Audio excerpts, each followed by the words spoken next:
Hello, everybody, and welcome to the Great America Show. It's great to have you with us. Happy Monday, everybody. Seems every Monday we stop by here, we do the show, and something crazy happens, at least over the weekend or on Monday morning. Something insanely crazy happens, and that's exactly what happened over this weekend. Just as we got on just now live on tonight's show, something a little unrelated to politics. For any of you who have been following that case out in Idaho, I've been following it closely since it originally happened. Brian Kohlberger, who was the man accused of murdering those 4 college girls with a knife in Idaho, just accepted a plea deal where he's going to plead guilty to evade getting the death penalty. That's just happening just moments ago. So I felt the need to bring that to you. If any of you have been following that case, like I said, I've been following it from the inception point. So it's great to see that those families can have some closure there. Those 4 beautiful women who were brutally murdered by that horrific person. So you're wondering what happened over the weekend. I'm sure some of you guys were paying attention, and some of you guys took the weekend off. We like to do on the weekends, but under the Trump administration, it's very hard to take a weekend off as news is always happening. Over the weekend, it was a rhino revolt. Thom Tillis, the name you guys all know well, very recently sinking the nomination of Ed Martin, who was running for D.C. U.S. Attorney, or appointed, I should say, by Donald Trump for D.C. U.S. Attorney. Over the weekend, Tillis decided within moments of each other that he was not going to seek re-election in 2026. And shortly thereafter, he decided he doesn't support the big, beautiful bill anymore. Take a listen to some of his meltdown on the House floor. I promise it's going to be short. On health care and betraying a promise. It is inescapable that this bill in its current form will betray the very promise that Donald J. Trump made in the Oval Office or in the cabinet room when I was there with finance, where he said we can go after waste, fraud, and abuse on any programs. Now, those amateurs that are advising him, not Dr. Oz, I'm talking about White House healthcare experts, refused to tell him that those instructions that were to eliminate waste, fraud, and abuse all of a sudden eliminates a government program that's called the provider tax. We have morphed a legal construct that admittedly has been abused and should be eliminated into waste, fraud, and abuse. So Thom Tillis now, it's a man who's taken millions and tens of millions of dollars throughout the course of his political career from big healthcare, from big pharma, from all these companies that this big, beautiful bill targets. And you hear me say it every day on the show. Is it a perfect bill? Absolutely not. By no stretch of the imagination. We all want more cuts in this bill. But there's so much at stake without passing this bill. So just going back to Thom Tillis for just a second, you had heard me mention Ed Martin, who was going to be the D.C. U.S. Attorney, until Thom Tillis decided he wasn't going to support him because Ed Martin supported January 6ers, so on and so forth. Ed Martin was on a podcast just a few weeks ago, our good friends over at Breitbart, Alex Marlowe, and laid out just how corrupt I think Thom Tillis is and how nervous he got when President Trump, because you heard Thom Tillis talking about waste, fraud, and abuse and getting to the bottom of it, but Ed Martin paints a picture of just how scared Thom Tillis got when they were all in this meeting together talking about how they were getting ready to get to work. Take a listen, because I think it paints the picture just of who Thom Tillis is. Here's Ed Martin. When Donald Trump was elected, his first day, he had an executive order saying, get weaponization out of government. When Attorney General Bondi was confirmed, she put a memorandum out on day one saying, I'm starting a weaponization working group. I want you to look at Fannie Willis and Jack Smith and Alvin Bragg. I want you to look at targeting school board parents, Catholics. I want you to look at the whistleblowers who were targeted. Long list, actually, about 8 categories. And then beyond that, we started meeting right away. I was a member of it. And beyond that, actually, was other aspects of things. Like I've worked with Bobby Kennedy on COVID. Did they weaponize? How did they weaponize the COVID stuff against the citizens? And so there's categories all across government getting to the bottom of, and 3 steps, Alex. One is tell the truth. We deserve the truth. We need to know what happened, who did it, and why. If you have to name and shame, we're going to name and shame. Some of these people don't have shame, but we're going to name and shame them. Number 2 is, where possible, hold them accountable. criminally, if they lose their jobs, take away their the grants to their universities, whatever it is, make sure that we have accountability. So tell the truth, hold them accountable. And the third thing, Alex, which this made Tillis a little nervous. He's like, "You're for reparations." I said, "I'm not for reparations. I am for restitution. If you put somebody in jail for years, you should have to, and you lied about it, you should have to pay for it, right? If you put somebody through the ringer in a way that is unfair and it's deemed unfair by telling the truth, holding them accountable, you should fix it, right? This is America. It shouldn't be Strzok and Page got a sweetheart deal to get paid because their texts were shown. That happened. They got $1 million because the Biden administration and Merrick Garland paid them off. This is the ultimate payoff for inside the mob. Well, no, we're talking about people that are truly damaged. If you're damaged, you should be made whole. That's what's at stake with weaponization. And we're going to drive all the way down to the bottom of these things. We're not going to give up. We're not going to hear statute of limitation is run. I don't give a darn. We're going to name and shame. We're going to hold you accountable. And then we're going to say, you know what? You got put in jail. Some of these people rotted in jail for 3 years on January 6th on a lie that Merrick Garland and Lisa Monaco made up. Andrew Weissman created it and tried to use it in the Mueller. And then they used it called the 1512 charge. It was done incorrectly, and a bipartisan Supreme Court threw it out. Ketanji Jackson said, yeah, you got to throw that out. Well, those people that were in jail, as soon as they got that done, they walked because they were on misdemeanors only. That's so wrong and un-American. We've got to get to the bottom of it and make people whole, and we're going to do it. So when you hear a man talking like that, you think of how much conviction he has, and it's a shame that Ed Martin is not sitting there in the D.C. U.S. Attorney's office right now, but he's in a place where he's still making impactful decisions. Trust me on that. You've got Judge Jeanine Pirro up in there for his old job. But when you hear a man talking like that, and then you look at a man like Thom Tillis, who's got no conviction whatsoever, a man who's taken tens of millions of dollars, and on a show, those of you who join us each and every night, just a few weeks ago, I broke down how much money he takes and where he gets it from. And you guys can go all see that for yourself on opensecrets.org. I believe it's opensecrets.org. You can see where all your members of Congress, your senators, and so on and so forth are getting their money. What big ag or whatever is taking, giving them money. So you can tell and, sort of connect the dots on where these people are and why they're voting the way they are on certain things and why they're not voting the way they are on other things. But that's just the way it is. So you've got this rhino, Tillis, but he's not the only one. You've got Don Bacon. It's a man I'm sure and I see that the chat's lighting up, the comments are lighting up over on Facebook and YouTube. About Don Bacon, he as well decided that he's not going to run for re-election in 2026. And just moments later, guess what he said? He said that he doesn't support the big, beautiful bill anymore.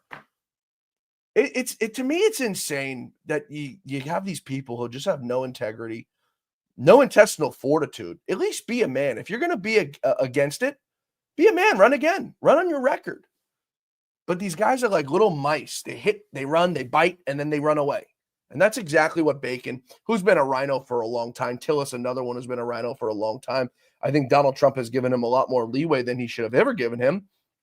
But that's just who these people are. So those of you who are saying the big, beautiful bill, and like I said, keep repeating myself, it's not perfect. It's not beautiful as it should be. But what happens without the big, beautiful bill? President Trump was on with Maria Bartiromo yesterday morning. Take a listen to just a short clip on what happens to our taxes. It's very important. If we don't have it, there's a 68% tax increase. If we don't have it, the debt ceiling extension is very important. They gave a debt ceiling, the Republicans gave a debt ceiling because of the importance of doing it. They did that for the good of the country, and Republicans voted for that. They did a big favor. I don't know that I would have done it, to be honest with you, but whatever. They did a favor. Now the Democrats won't do that favor back. In other words, you never want to violate your debt covenants. So they gave, you know what I'm saying, they gave this 4 months early. It was due on September 28th, right before the election. A group of Republicans got together and said, you know what, this is so serious. We should do this for the good of the country. I understand that. Now it's their turn to do it, and they won't do it. There are a lot of bad people in the Democrat Party. I'd say there's very, very bad people in the Democrat Party, but that's just a small part of it. And just moments ago, before we got on this show, the Senate hit down they call it a votorama, where they just go through a bunch of little things that they're going to vote on. Votorama striking down a measure to kick illegals off Medicaid by a vote of 56 to 44. So just to tell you where these rhinos are at. So now you've got Tillis getting ready to leave in 2026. He'll still be around for, I guess, another 18 months or so. He's going to try to make President Trump's life hell, because you've got Collins, you've got Tillis now, and you've got Murkowski. So that puts you at a 50-50. Then you get one of these other schmucks who thinks they're going to be a savior or whatever they think they are. And you've got a big, big problem. And over in the House, it's the same thing. You've got Don Bacon now, who's presumably going to make Donald Trump's life hell for the rest of his time, because he's probably got a nice 7-figure job lined up, like Tillis as well.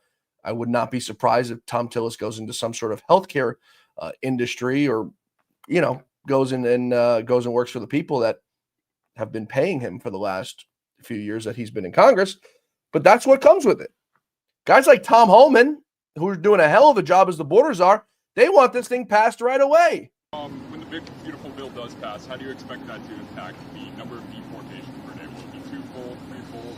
Vastly increased. Depends how quick we get more resources on, how quick we get the contractors on, how quick we bring the beds on.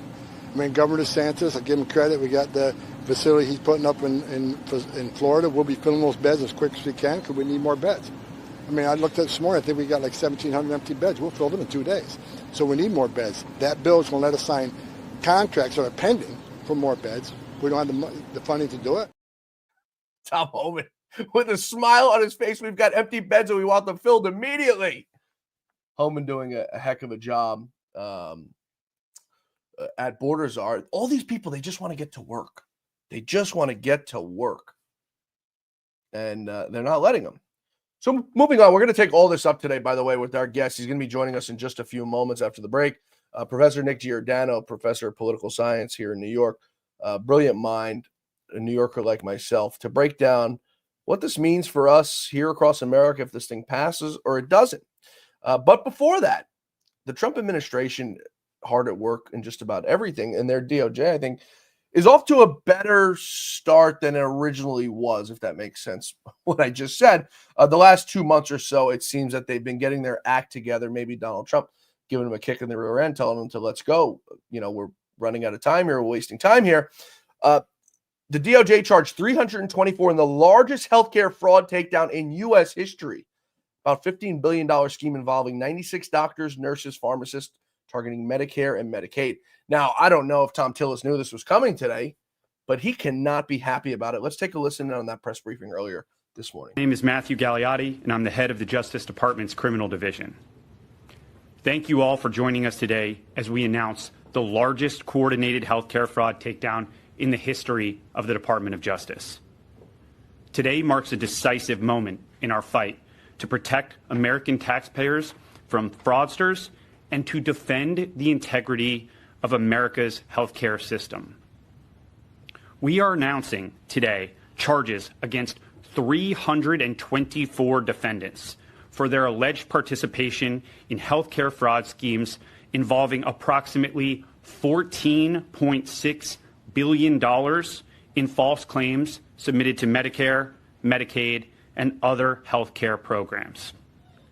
In a takedown this large, I can't possibly describe all of the work that went into dismantling each scheme, but there are 4 key points that bear emphasizing. First, let me be clear about what these healthcare fraud schemes mean for every hardworking American family. These criminals didn't just steal someone else's money. They stole from you. Every fraudulent claim, every fake billing, every kickback scheme represents money taken directly from the pockets of American taxpayers who fund these essential programs through their hard work and sacrifice. It's nice to see a Department of Justice that does work. Where you had Merrick Garland, he was doing work, just not the right kind of work. He was going after the American people when he should have been going after the criminals. That's just how it was. Folks, we're going to take a quick break here. When we return, we're going to be joined by our guest, Professor Nick Giordano. So much to take up, so much more to come. like I said, today's show is live. So everyone who's joining us, we're going to get to your comments, your questions in just a few moments. Facebook, Twitter, YouTube, Rumble, wherever you guys are tuning in from. Let us know where you're tuning in from, what city, what state. If you got any questions, we're more than happy to take them. Stay with us, folks. We're coming right back. Just a few seconds. This past year has been one of the hardest in MyPillow's history. It's because of you that we're making it through. My employees and I want to thank you for your continued support by extending our wholesale prices on classic MyPillows. Get standard classic MyPillows only $14.98. I can't believe I'm even saying that. Only $14.98. But it gets even better. Upgrade to a queen size MyPillow for just $18.98. King size only $1 more. Get my body pillows $29.98 and multi-use MyPillows for only $9.98. So go to mypillow.com or call the number on your screen. Use your promo code to take advantage of these wholesale prices, including my standard size MyPillow, originally $49.98, now only $14.98. Queens $18.98, Kings only $1 more. Not only that, order $75 or more, ship absolutely free. From all of us here at MyPillow, thanks, America! Thanks, everybody, for staying with us. We appreciate it. Once again, happy Monday. We are live for today's show. Any comments, questions, concerns, any hate, feel free to put it in the comments, and we're going to get to it before the end of today's show. Before we get to that, I want to bring in a good friend of mine and our guest today, Professor Nick Giordano, host of the P.A.S. Report. Professor, I'm not going to call you Professor. You're my friend. How the hell are you? I'm doing well, John. How are you? It's just another busy day in America. I don't know if you heard the top of my monologue, but it's like I go to bed every night, Nick, and I wake up and I'm like, all right, maybe it's a quiet news day today. And it's never, which makes our job, Nick, so much fun. I got to be honest, during the, I don't really get depressed, but during the Obama-Biden era, which I'm talking about the last 4 years, the old Biden era, it was kind of boring, man. We woke up and it was like, oh, did he fall down the stairs today? Who's changing his diaper today? And I'm not even being funny about it. It's just, it's what it was. And you've got this administration now where it's like nothing ceases to amaze me with what's going on. We woke up this morning to the largest healthcare Medicaid bust in the history of this country, coupled with 2 rhinos departing Congress, coupled with just a few moments ago, the rhinos and the Dems voting against kicking illegals off of Medicaid. It's like we're never digging for news. Well, let's be honest here. It used to be that news segments used to last about 2 or 3 days. Now they last about 2 or 3 minutes with President Trump in office. It really, to stay on top of it, it can get overwhelming. But you're right. It is fun. It's exciting. It's certainly interesting times. But it also shows you how broken the system really is. The Government Accountability Office has been talking about for years that between 10 to 40% of all Medicaid claims is fraudulent. This is a $600+ billion program. So even if we take the low end number at 10%, that's $60 billion in fraud per year. And you saw what 300+ doctors and can do, the damage that they do.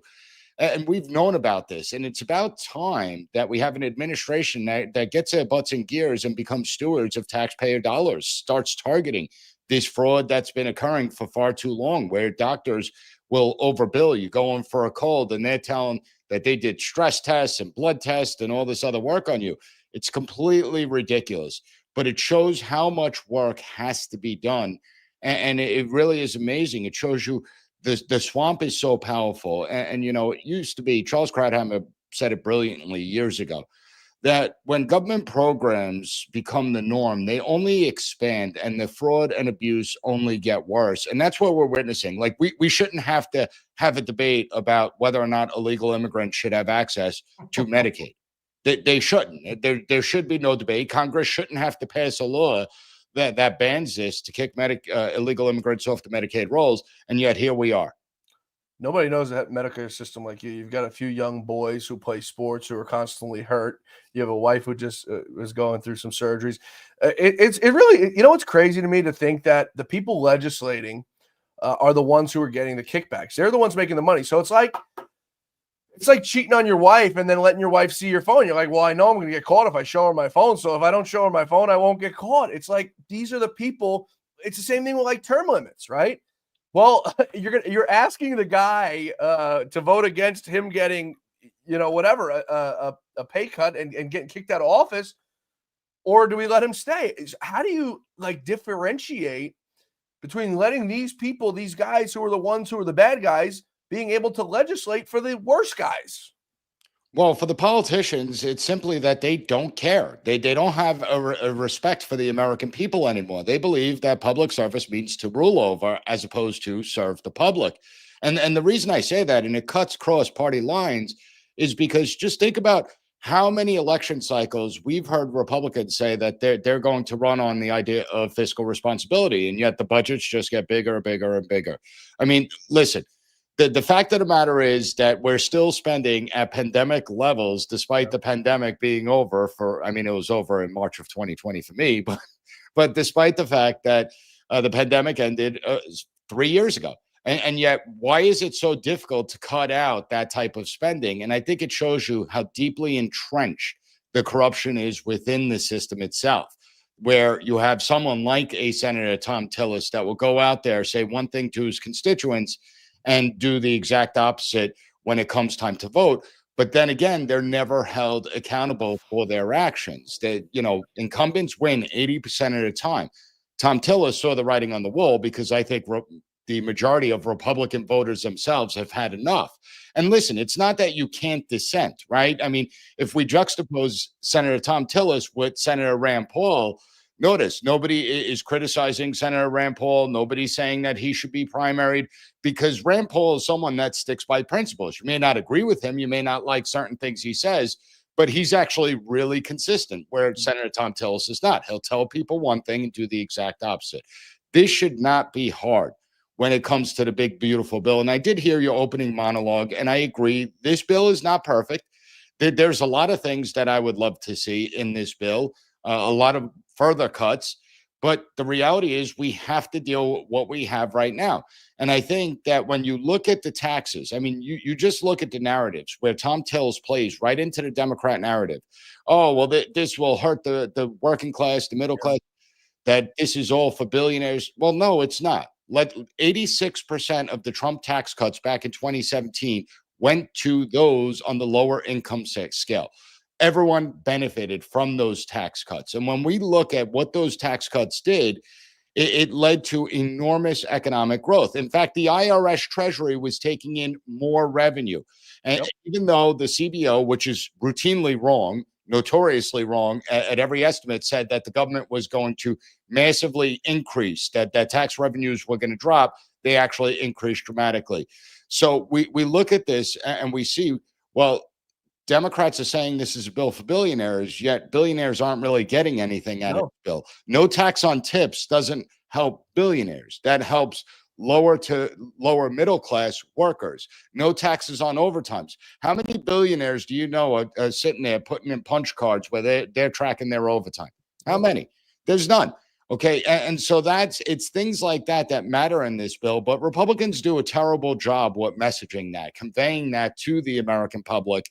And Republicans are their own worst enemy. They don't have to worry about the Democrats because they're good at attacking each other. No, you're absolutely right. I want to get to some of these comments here over on YouTube. Amber, a Fox News poll found that only 38% of voters support the big, beautiful bill. Independents pose at 73 to 22.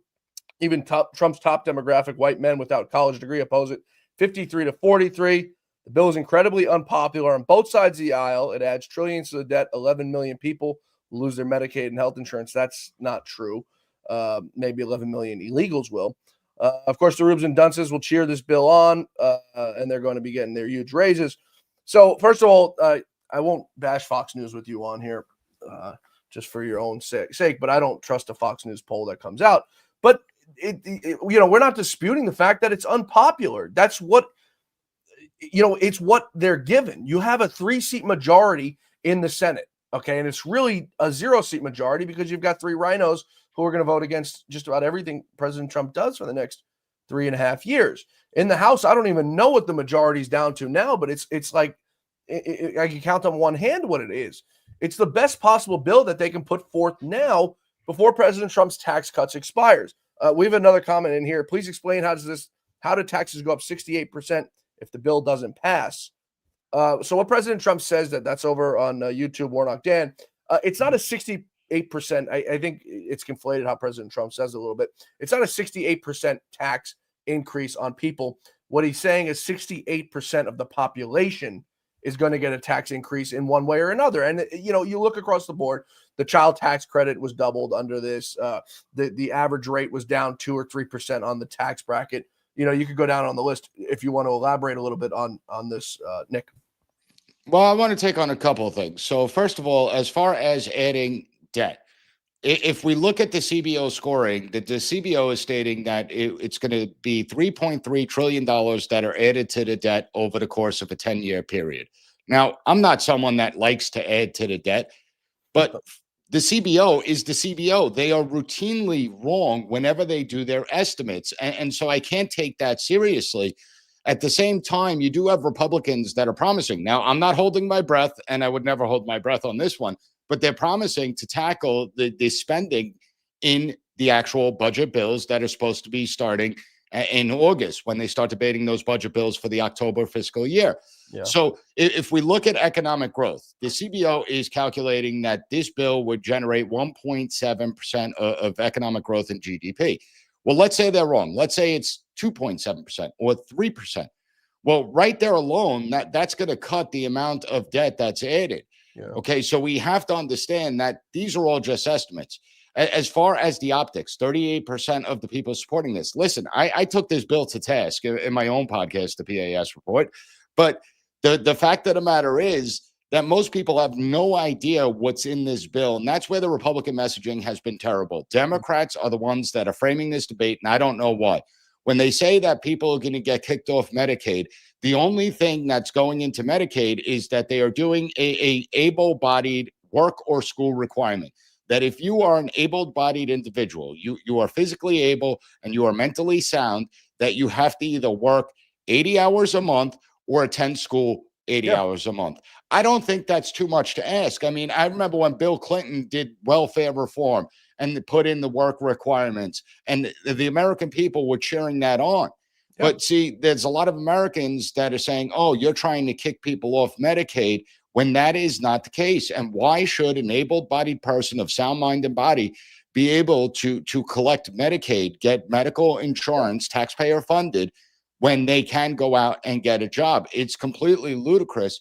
But this is where Republicans lose the argument, because Democrats make it an emotional argument and Republicans don't push back on that.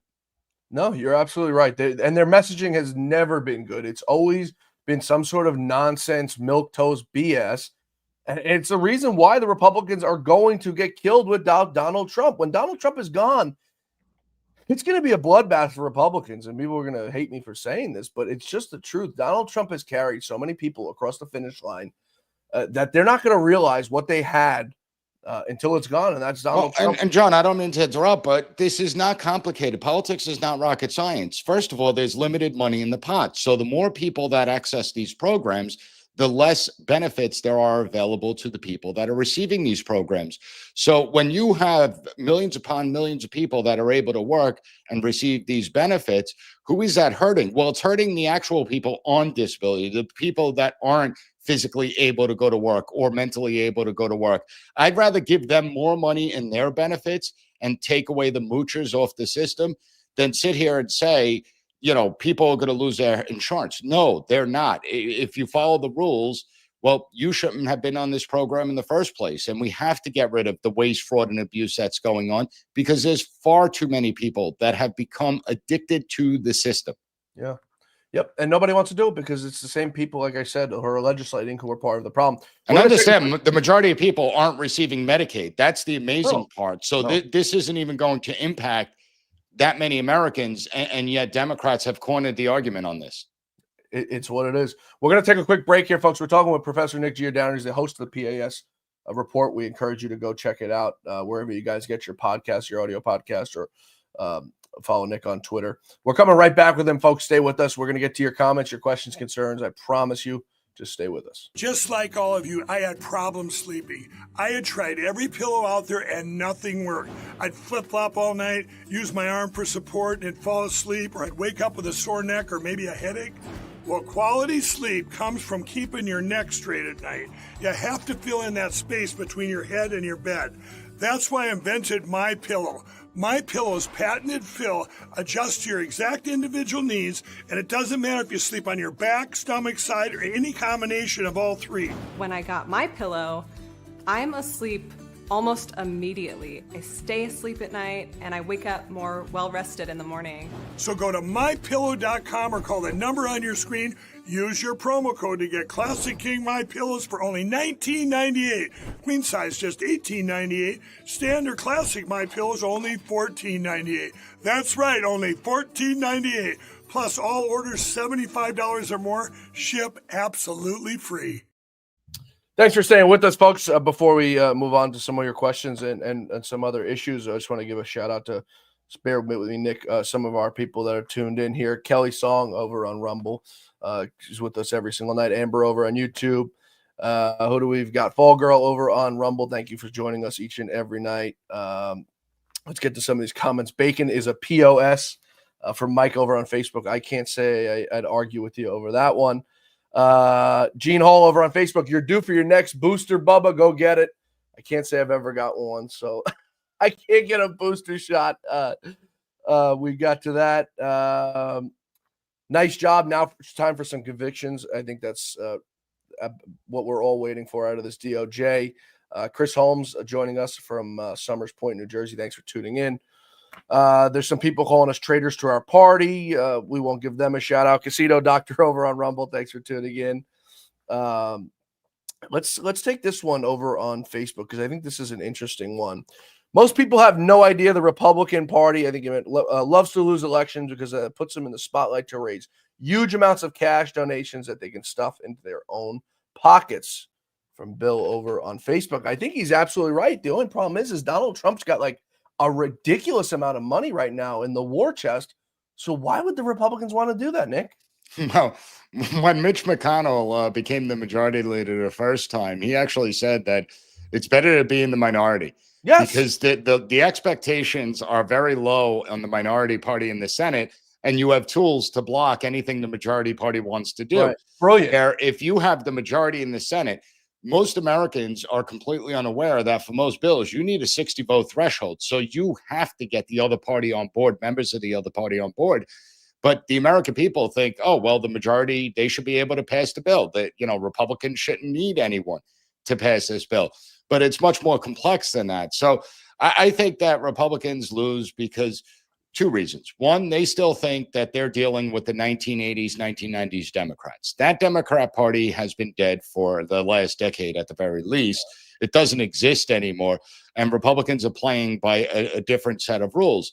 The second thing is that Republicans many of them want to be liked. They want to be invited to the Washington, D.C. parties, the cocktail parties. They want to be liked by the media. They want to receive the praise. And we see how that operates. I don't care about being liked. I want to see statesmen. Again, I'm not a fan of the big, beautiful bill. I don't like the fact that we're increasing military spending because I think there's so much waste in the Department of Defense. It doesn't need to be increased. We just need to spend the money more responsibly. If it was up to me, I'd cut government by 50%.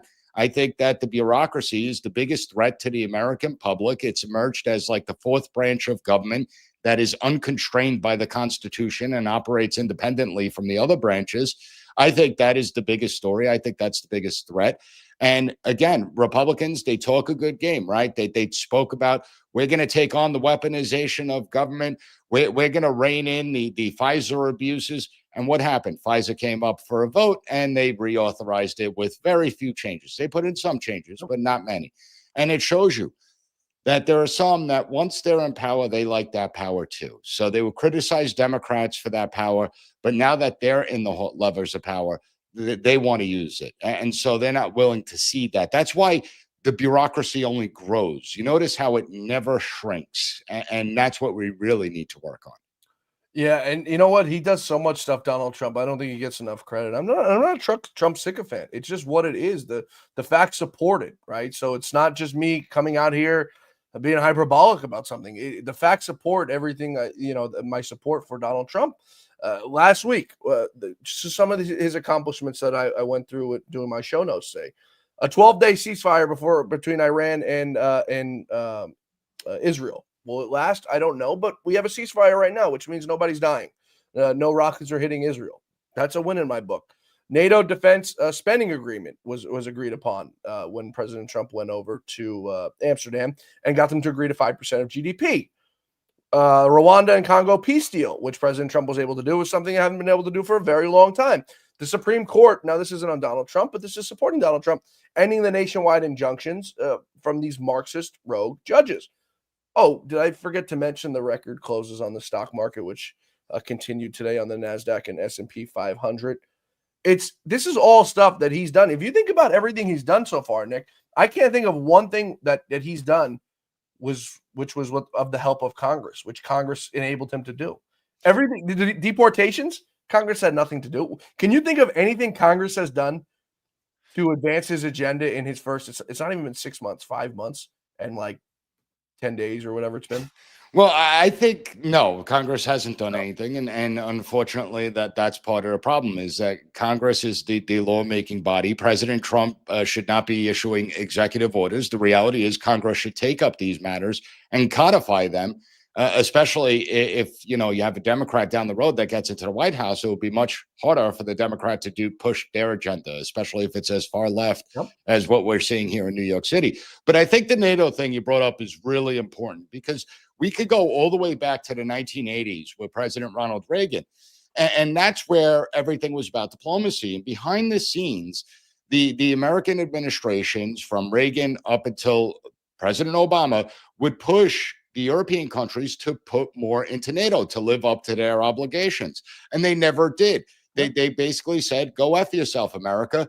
And then Trump comes into office. And what does Trump do? He calls them out publicly. Like one of the greatest episodes from the first Trump administration was when he took Germany to task on live television, saying they're not paying enough of their GDP into defense spending as required by NATO, and also that they should be getting their natural gas from the United States as opposed to Russia, especially considering that Russia, they kept on saying how dangerous Russia is, what a threat they are to Europe. Kick them out of the G7.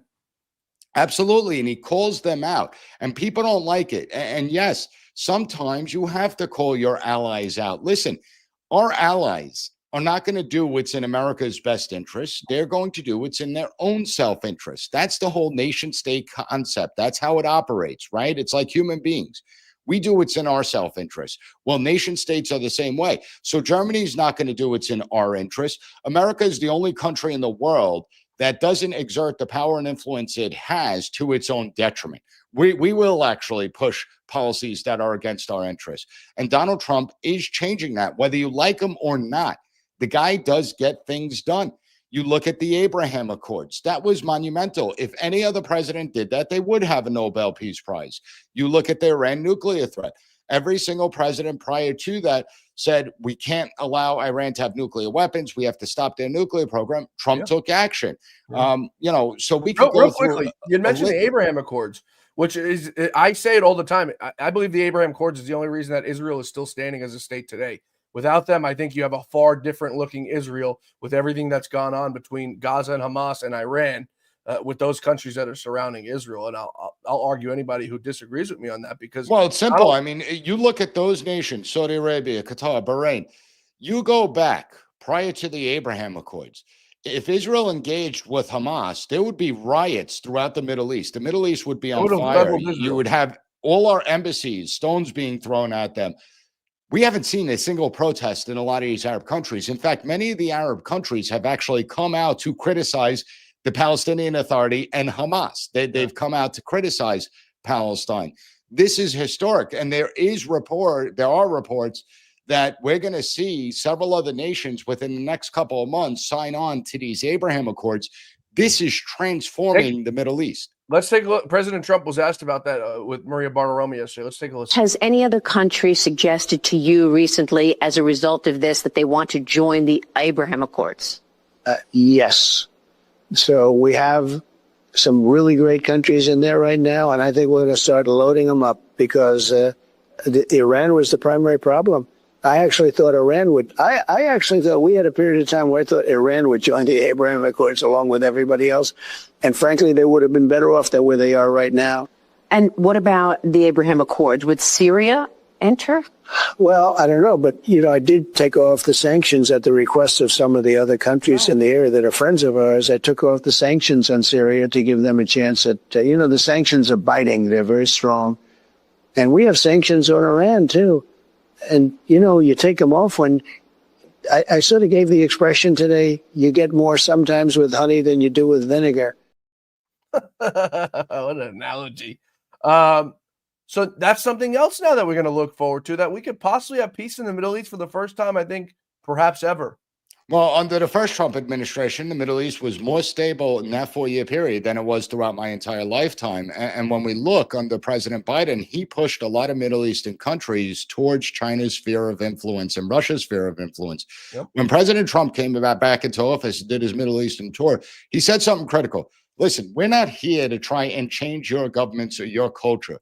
Those are your internal things. And we're not going to push, the transgender ideology in your communities, in your backyards that you reject and don't want. I think that was a welcome message to the Arab community. I think the Arab community said, you know what? They're not going to preach to us. They just want to do business with us. And understand the global order, the global world map is one big chessboard. And you see that President Trump is strategically laying the pieces out to ensure U.S. dominance and success in the international arena for the next decade or so. Yeah, going back to what you said about, I guess, changing things inside the country. This was before Donald Trump even ran for office. He was asked, I believe it was about Iran, about women being forced to wear hijabs. And he's like, I don't give a damn. It has nothing to do with me. It has nothing to do with America. It's not our business. If they want to force their people to wear hijabs or this or that, that's on them. And by the way, some of the women may want to wear them on their own anyway. And it's up to the Iranian people to decide if they don't like their government. Well, overthrow it. Overthrow it. It's in the Declaration of Independence. I mean, they could just adapt it over there.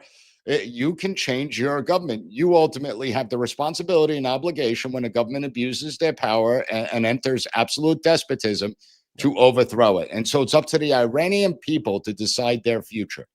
Yep. Not America, regardless of what Lady Lindsey Graham wants to tell you, or Tom Cotton. We should have nothing to do with it. On the topic of this, we're both New Yorkers, and it's kind of scary to think that don't mess with the Zohan Momandani might be the next mayor of New York. Donald Trump is not ready to play ball with him. Take a listen. What did you make of the New York Democrat primary? Mamdani. He's a communist. I think it's very bad for New York. I don't know that he's going to get in. It's inconceivable that but he's a communist, and he's a pure communist. I think he admits it. But I can't imagine it. But let's say this. If he does get in, I'm going to be president, and he's going to have to do the right thing, or they're not getting any money. He's got to do the right thing. It's shocking that I would have assumed that I used to say we will never have a socialist in this country. No, but we'll have a communist. I mean, he's a communist and going to be mayor of New York. So I was very surprised when I said, I never heard of him. I don't know who he is. Well, he said he's going to fight ICE. He's not going to allow ICE to. He'll be very unsuccessful. And he said if Benjamin Netanyahu comes to New York, he's going to have him arrested. Oh, he's a radical left lunatic. So Donald Trump doesn't care about playing ball with him. What do you think? Well, first of all, mayor has no authority to arrest any foreign leader on U.S. soil. That's not up to him, and he should be called out for that. He would be Mayor Khan 2.0, London 2.0 here in the United States. I mean, listen, I think that Mamdani's messaging is toxic. Obviously, he's a communist. There's little doubt about that. But we also have to get a grip, because when we look at the voter turnout, I think it's something, and my numbers might be slightly off. Only 10% of registered voters actually voted in this primary. And when we look at the New York City mayoral race, it is complicated. We don't have a clear picture of how votes will split. Yeah. But let's look at Mamdani's base of support. It's rich, white liberals. It's the privileged class. And it's blacks, Hispanics are not supporting him. Whites and Asians are the highest support for Mamdani. Well, and the privileged class is the one that's supporting him. So I don't think that he's as strong as people make him out to be. However, that doesn't mean New York City can't go communist. It certainly can, because a lot of people don't turn out to vote. But if he does win, he will become the new face of the Democrat Party. And that's what is scaring the daylights out of a lot of Democrat strategists out there. They are worried about this far left takeover of the entire party. And the only person is like Senator John Fetterman that becomes the voice of reason. And they're trying to exile him from that political party. Yeah, it's really a scary thought to think that this is, and I said it the day he won, that anybody could, if it happened in New York, it could happen anywhere, because New York's kind of like the framework. But it's stupid ideas. I mean, really, government run grocery stores? To all the viewers out there, have you ever had to deal with the government and said, "Wow, that was a pleasant experience"? Well, it's not even that. That they've government run stores in North Korea. Yeah, they had them in Soviet Union too. It didn't work out so well. It was good for bread lines, though. You had a lot of people waiting with wheelbarrows of Russian rubles in order to get bread. It's so absurd to think that, I'm not one of these people. I didn't like Eric Adams in the beginning. I'm still 50-50 on him, wishy-washy. He's a Democrat at the end of the day. But I can't stand Curtis Sliwa, and I can't pretend that I actually like the guy. The guy's come out on the record how many times and said, "I hate Donald Trump. I think he's a used car salesman. He's not that it actually gives the used car salesman a bad name. He's more of a snake oil salesman. Can't stand Donald Trump, hates everything about him. I don't think we should be supporting Curtis Sliwa. He can't win." Well, I think it all depends. I think we have to wait till August to see what some of the polling is looking like, and whether or not we need the Adams-Sliwa vote is the one that's actually splitting, not Mamdani-Cuomo-Adams vote. So I think it all depends. I mean, it does create a unique opening where you can necessarily get a third party, a Republican possibly, to actually win, because you wouldn't need necessarily a majority if you split the vote so many different ways. But the key is getting people to turn out. And that's been the Republicans' biggest problem in New York City, is not getting their base out to vote in the general elections, because they believe, well, it's a Democrat-run city, it's not going to change. No, if everyone turns out to vote, whether Republican, independent, disaffected Democrat, you will get a change. It's not that long ago that we actually had a Republican mayor in New York City. We also had a Republican governor in New York State, and we had a Republican Senate in New York State. That was only 20 somewhat years ago. It can return, especially given that the cesspool that New York State has become, and especially New York City. The way I see it right now, the way it looks like Mamdani, I think that's how you say his name, Mamdani, and Cuomo look like they'll split their vote, and it looks like Adams and Sliwa split their vote. So it sort of creates this really interesting thing where someone can squeak this thing out with a few thousand votes. Correct. And I wouldn't necessarily rule out that there may be a sit down behind the scenes. And I don't have any inside knowledge of this or anything, but by the end of August, a sit down between maybe Mayor Adams, Sliwa, and even the disgraced Emperor Cuomo coming to an agreement that Mamdani is too dangerous for New York City. And so they got to coalesce behind one, and then they'll draw straws. Certainly not going to be Emperor Cuomo, but Adams and Sliwa will draw straws to see which one's better positioned. I'm all for Cuomo staying in. I think him and Mamdani should beat the living daylights out of each other. I hate Cuomo. I mean, what he did to the nursing homes, I absolutely hate him. And for people saying he's the voice of reason between the Democrats, he's a disgrace. Absolutely not the voice of reason. He's a sexual predator. He's a sexual harasser, and he's a murderer for what he did to people. And he got away with it. He got away with it. Now he thinks, like you said, emperor, that he can sit up on his throne. He's going to run for office like he did nothing wrong because nobody held him accountable. Is absolutely disgusting.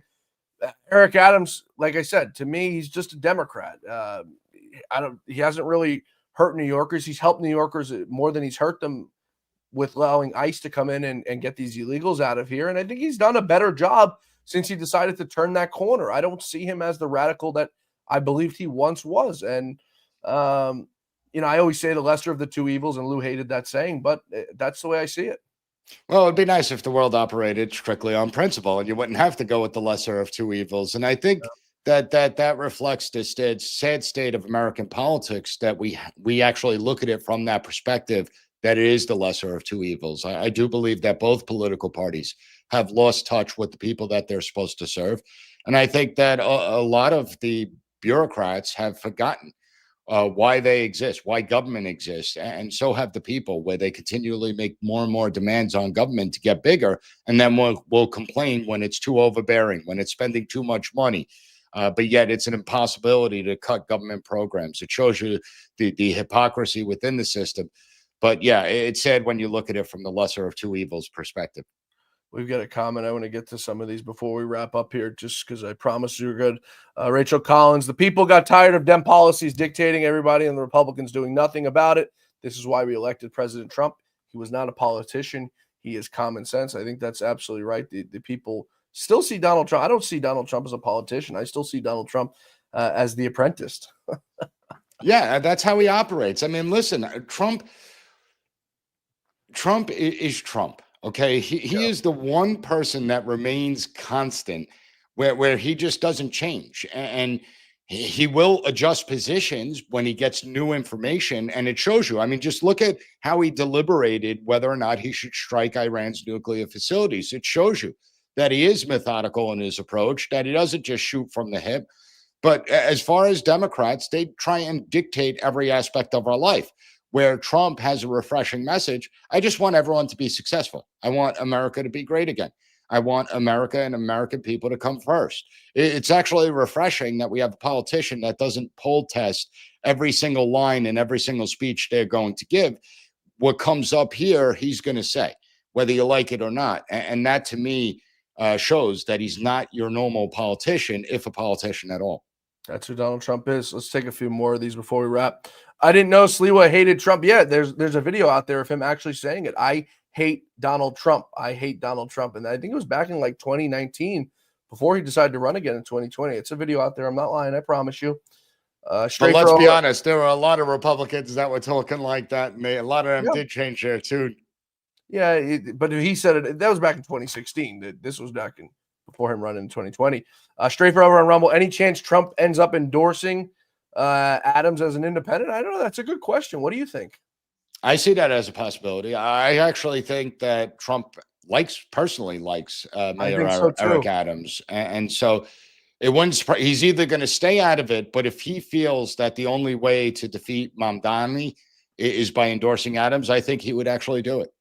Yeah, I second what you said. I think he does too. And I don't know if you ever met Adams. I've met him a bunch of times. He's actually a very nice, cunning guy. He is a Democrat at the end of the day, right? So I keep my pockets zipped to make sure I'm not getting pickpocketed. But I think he is a very nice guy. He's a cunning guy. And, as soon as he started supporting some of what Donald Trump did, they came after him. And we see that the people who get indicted are usually the ones who maybe want to start doing right. Bob Menendez started turning a corner. Now, Bob Menendez has always been a crook. I'm not defending him. Don't get mad at me by any stretch of the imagination. He's gold bar. John, do you have Egyptian gold bars in your suit pockets? Not that I know of. I wish I did. Me too. But, he started turning the corner on certain issues. Now, like I said, he's always been a criminal. But in recent times, he was turning the corner on certain things, agreeing with President Trump.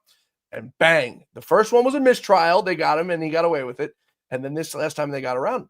Now the next man, I believe, who will be a part of the prey is going to be poor John Fetterman. And never did I think the two words poor and John Fetterman would be coming out of my mouth. Well, no, I mean, listen, when he was first elected in 2022, I mean, I was someone that criticized the fact that they ran him with a severe stroke. He shouldn't have been in office. But it turns out that as his health has gotten better, well, he's actually become a sane voice of reason. Well, Nick, I'd argue that he was more cognitive stroked out than some of these Democrats and rhinos are not stroked out. Well, the amazing part is all the leaks behind the scenes from Democrats saying, well, John Fetterman's health is so far gone. No, the guy couldn't even really speak or read or anything when he first had the stroke. It truly is amazing. But it shows you how vicious the Democrats are. It shows you the vipers that they are, that the second you deviate from whatever the narrative's supposed to be, that they will criticize and they will take out their own. Look at what they did to Joe Biden, right? I mean, they covered up the cognitive decline, even though it was apparent to anyone that was paying attention. But the second he had that debate performance in June, just 1 year ago almost, then it was the Pelosi's, the Obamas, the Schumers that stabbed him in his back and forced him off the ticket through threats. They could say all he wants. Oh, look, he stepped down. What a great man. No, they forced him over the ticket. When you no longer serve as the useful to the Democrat Party, they are willing to throw you overboard.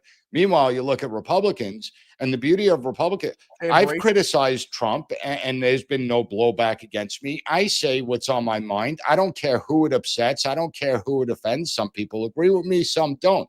But I'm free to speak my mind the way I want without fear of reprisal. Whereas you look at Democrats, if you say the wrong thing, they will target you. Yep. And Donald Trump, he's not a man who's got thin skin, right? He doesn't like people who talk about him, but he doesn't know. Look, you had mentioned it before in 2016. Each and every single one of those people called him a con artist. They called him this, they called him that, and they're now his best friends. Marco Rubio and him were talking about small hands, small this, small that, high heels. He's now his Secretary of State. Ted Cruz is lining himself one day to possibly be a presidential contender. Rand Paul, they still have their ups and downs. Chris Christie could never get over the fact and ate himself into an oblivion and depression. But Mike Huckabee is now his ambassador to Israel. So he's not thin-skinned if you're talking about issues. It's when you get personal with him, I think, where he gets a little bit more thin-skinned, as probably anybody does, right? Well, there's times where he punches down where it's like, just ignore it. Some of them deserve it. I can't agree with you. Well, it all depends on who. Sometimes, though, it's everyone better to ignore it and just move on. When Elon Musk first criticized the big, beautiful bill, if I was Trump, I would have said, I'm not taking your bait. I know you want us to fight, but he's allowed to have his own opinion. If Trump would have said that, the media would have been silent. They wouldn't know what to do with it. But the media loves to create the gossip, and so they try and bait him. I think that the second Trump in this term is actually much more disciplined than the first Trump administration. Much more disciplined. And I think it comes with age, right? You get older, you start to slow down. I feel slower from 5 years ago. I can't imagine a man from 75 to 80 what they feel like when I went from 25. And also a couple assassination attempts on you. Yeah, that'll probably scare the heck out of you a little bit. But you're absolutely right. He's got his head down now, and I think he's more determined than ever. And, he hasn't really – 2016 Trump I enjoyed. It was fun watching him just fight everybody tooth and nail and didn't care about it. And now he's a little bit more reserved about it. And, he picks his fights a little bit more wisely because it takes up a lot of energy. But at the same time, I think he's getting far more done now than he's gotten done in 2016 because of he understands who was there to stop him the first time around. He understands who was there to cockblock him the first time around. Now he's got Stephen Miller. And I was talking with what's his name? Professor Jacobson, who's a Cornell University law professor, brilliant man, on Friday. The funniest part about this Trump administration is all these court battles, these fights.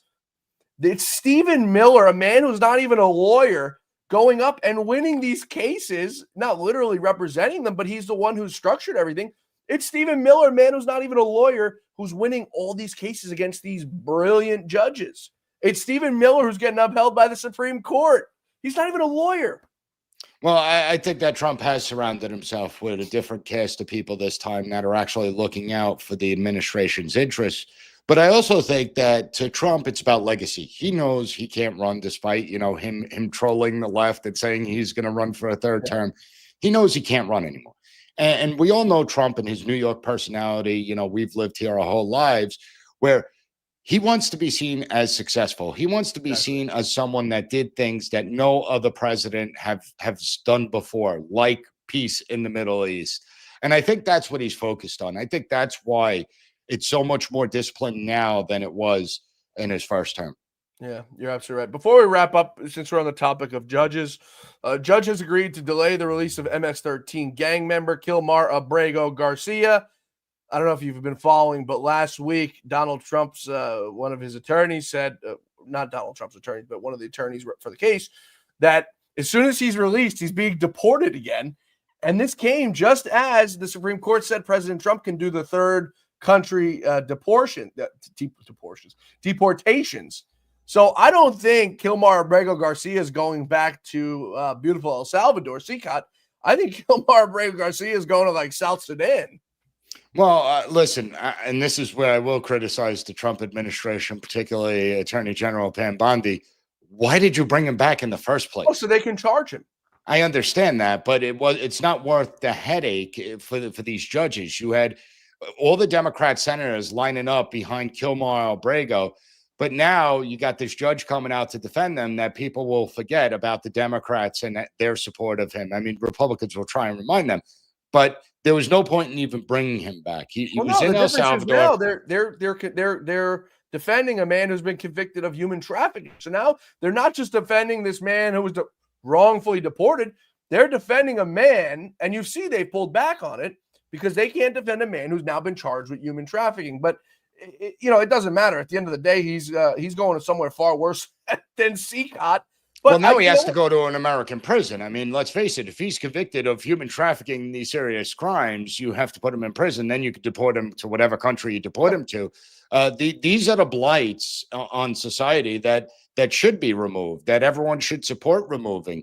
How Democrats ever fell for the trap of defending people like Kilmar Albrego. Every Democrat political strategist was probably screaming behind the scenes about that, because that is just simple politics 101, common sense. If you're going to go to bat for someone, you know their background, then you know that they're not human traffickers and wife beaters. That's usually, a bridge too far. They got hit with the old banana in the tailpipe from Beverly Hills Cop, for anyone who's seen that. The old Eddie Murphy banana in the tailpipe is what I call it.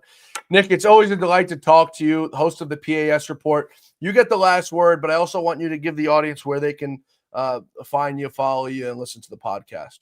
I think that for the next couple of years, we're in for a wild ride. I think that, as far as the big, beautiful bill goes, it's going to be really important to see how it turns out and the debates that unfold, and then what happens if the Senate does pass it between the House and the Senate, trying to reconcile the bill. So that's going to be an interesting thing. But the most important message is for everyone. This is the 4th of July week. Everyone should go out, read the Declaration of Independence, understand the concepts of limited government, understand that government doesn't grant us our rights. Our rights are inherent. These are God-given rights, and we have to begin taking the power back from the bureaucracy. With that being said, everyone can go to the PAS Report website, pasreport.com. I got a fantastic episode dropping on the Declaration of Independence on Thursday, so everyone should check it out. Beautiful. Nicholas Giordano, folks, we're recommended to you highly. We appreciate you joining us. Nick, come back soon. Definitely will. Thanks, everybody, for joining us today here on the Great America Show. We appreciate you guys, your comments, your questions, your concerns. As we try to do a live episode as much as we possibly can here on the Great America Show. So we're going to try to do it again after the holiday weekend to continue talking about what's most important to you guys. So we'll see you back here tomorrow, folks, for the Great America Show. Until then, may God bless you, may God bless America, and may God bless the great Lou Dobbs. Have a terrific night, everybody. We'll see you tomorrow.